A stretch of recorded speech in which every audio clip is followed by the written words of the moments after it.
Imagine a world where the most valuable resource isn't buried deep underground. It's not shipped by massive tankers, nor does it require intricate pipelines snaking across continents. No, this resource is far more pervasive, far more intimate. And here's the kicker. Right now, this very second, you're producing it. Every click, every scroll, every purchase, every like. It's a silent, relentless pump, extracting something exponentially more powerful than crude oil ever was. Think about it. In 2025, the titans of industry aren't Exxon, Saudi Aramco, or Shell. No, the 5 most valuable companies on Earth are Apple, Microsoft, Google, Amazon, and Nvidia. And their real product? It's not just phones, cloud services, targeted ads, or microchips. Their true product is you. Or, more precisely, the intricate digital trace you leave behind 24 hours a day. This is the story of how data transformed from what we once considered meaningless noise into the new global oil, and why it's fundamentally more powerful, more pervasive, and more dangerous than its analog predecessor. To truly grasp this, let's rewind 5 millennia. The very first recorded data wasn't digital at all. It was painstakingly carved onto clay tablets in ancient Mesopotamia. Records of sacks of grain, counts of sheep, who owed taxes.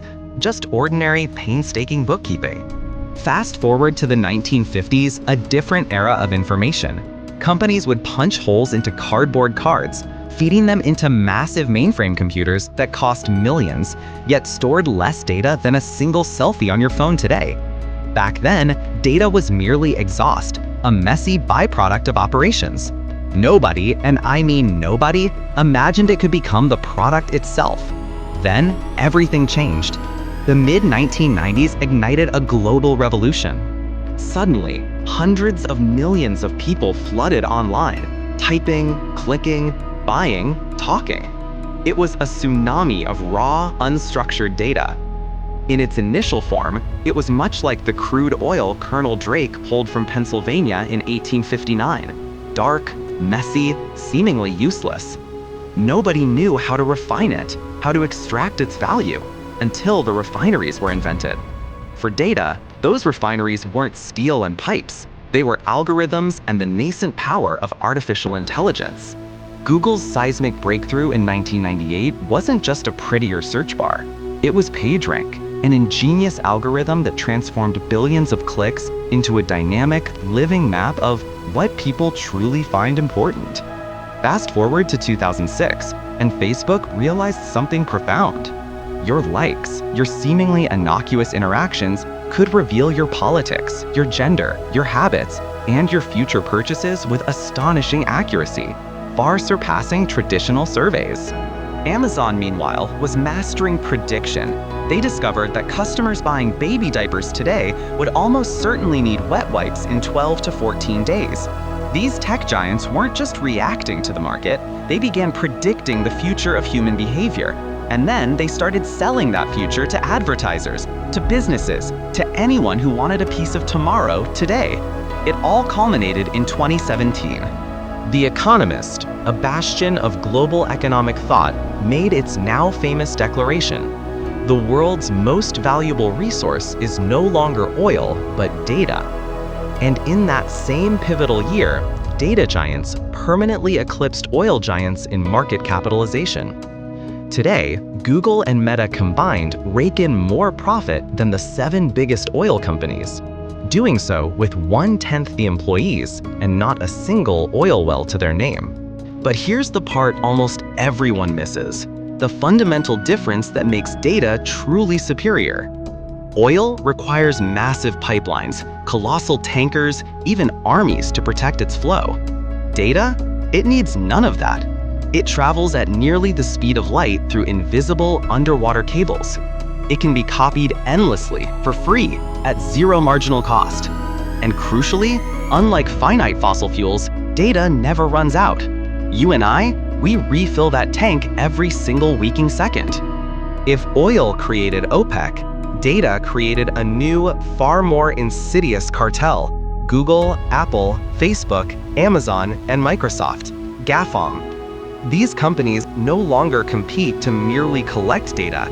They effectively cooperate through their established ecosystems to keep newcomers out. Try building a new social network from scratch today without access to their advertising platforms, their app stores, their cloud infrastructure. Good luck. It's a walled garden, and they hold the keys. Governments, predictably, woke up late to this new reality. China, ever pragmatic, declared, "Data stays inside China."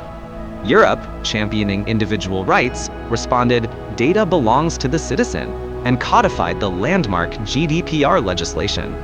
The United States, rooted in a more laissez-faire approach, implicitly stated, "Whoever captures it first owns it," unleashing the tech giants to innovate and dominate.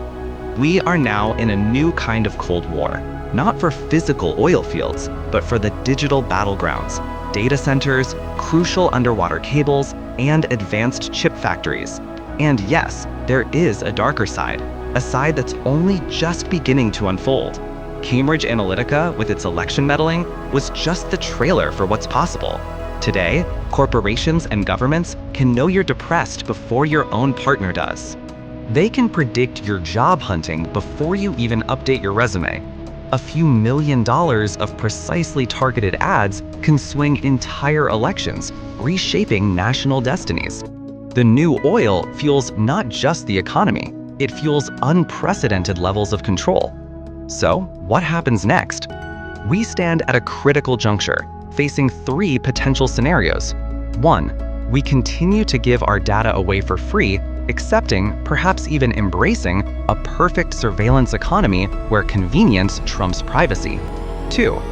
Governments step in more aggressively, effectively nationalizing data, treating it as a public utility.